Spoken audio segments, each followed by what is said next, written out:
Emperor's blood.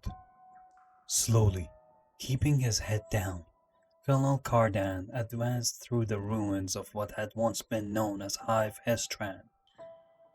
"Watch your backs, men," he remarked, gesturing to his men behind him. "You never know where these traitors might be hiding. Check every ruin." "Yes, Colonel." There was a chorus of replies from his squad, climbing through what had once been some sort of pub, a place for hivers to gather and drink. It was here that he first heard the voice. "Count the 7.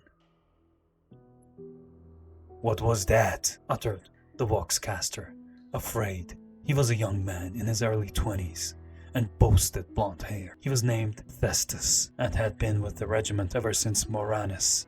I just got something weird on the Vox." "Don't worry about it," Cardan responded. "It's just your Vox acting up.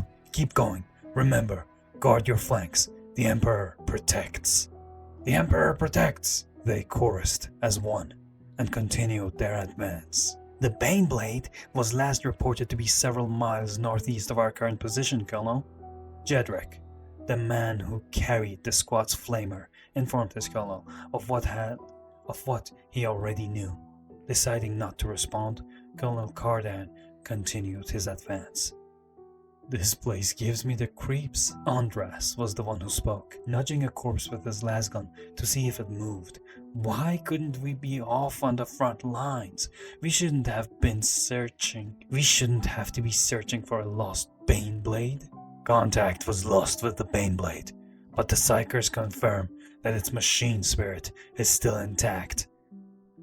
Cardan turned on Andras.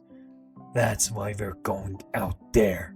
We can't go in Valkyries or Chimeras because that would give away our position, and we don't have any sentinels left, and all our other squads are on the front line." "I know that, Colonel," responded Andras. "But what about the 22nd? We haven't heard from them in weeks." "The last time they were reported was near the Baneblade," replied Cardan. "I'll give extra rations to all of you if you find both." That got the men interested. The promise of extra food always got the men interested, as during wars, food was often hard to come by. As Cardan climbed over another piece of wreckage, he heard the voice again. "Count the 7. Count the 7.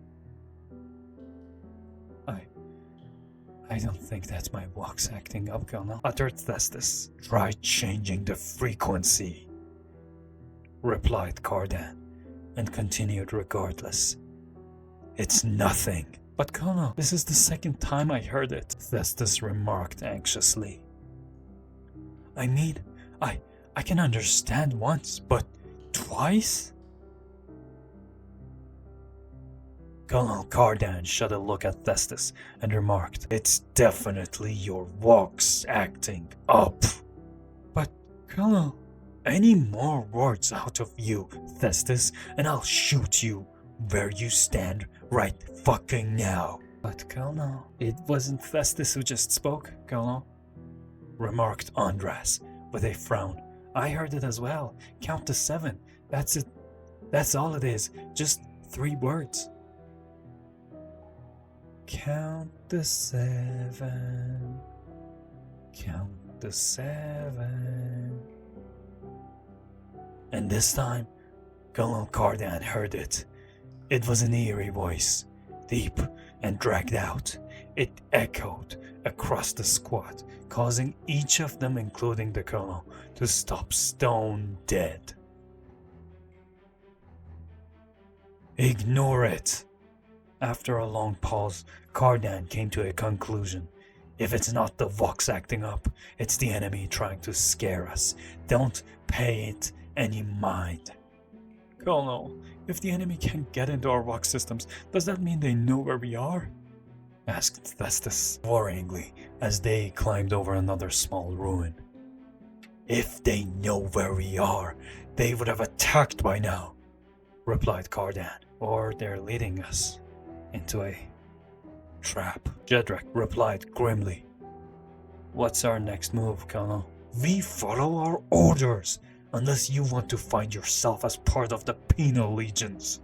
Cardan spat and grabbed his weapon, a trusty power sword that had been with him also since Moranus, when he had lost his old one to a Xenos, later classified as a Carnifex. The only reason why he still lived was due to the intervention of an Adeptus Astartes from the Raven Guard chapter, appearing from nowhere to smite the alien with righteous fury. So we advance. The final member of the 5-man squad, the only female there, and the highest ranked in the regiment, Call spoke.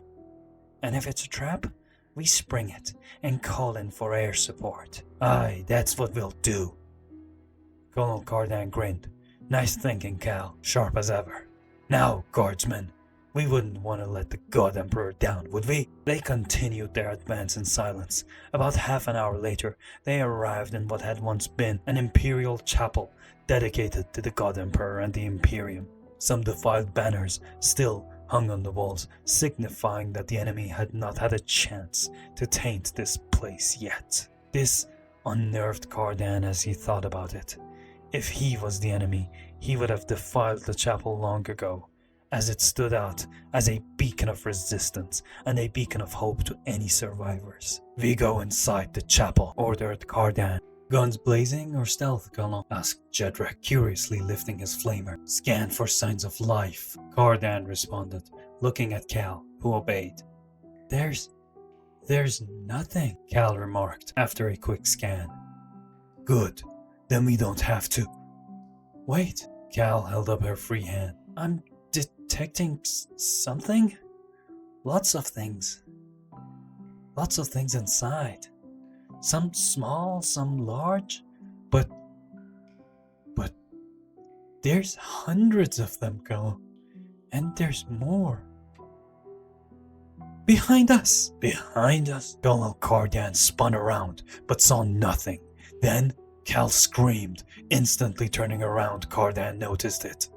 Demon! He spat and loaded his pistol. It was small for a spawn of the archenemy and stank so badly that Cardan reckoned they could have smelt it a mile away. And it was covered in green.